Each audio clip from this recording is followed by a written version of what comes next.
अतिवृष्टीनंतर महाराष्ट्र शासनाने शेतकऱ्यांना आर्थिक मदत देण्यासाठी कोणत्याही प्रकारचा प्रस्ताव केंद्राकडे पाठवलेला नाहीये, अशी माहिती कृषी मंत्री शिवराजसिंह चौहान यांनी मंगळवारी लोकसभेत दिली आहे। अतिवृष्टीमुळे 14 लाख हेक्टर शेती नष्ट झाल्याची माहिती राज्याचे कृषी मंत्री दत्तात्रय भरणे यांनी दिली होती। परंतु महाराष्ट्र सरकारने केंद्राला 1,10,309 हेक्टर शेती नष्ट झाल्याचं सांगितलंय।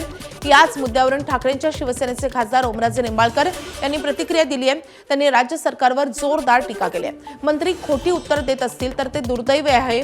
उद्या किंवा परवा मंत्र्यांविरोधात हक्कभंग दाखल करणार असल्याचं ओमराजे निंबाळकरांनी म्हटलंय।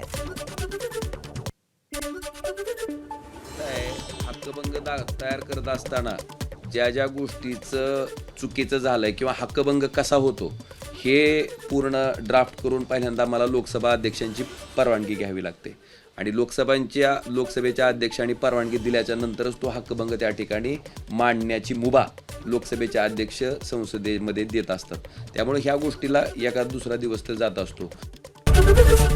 एबीपी माझा, उघडा डोळे बघा नीट।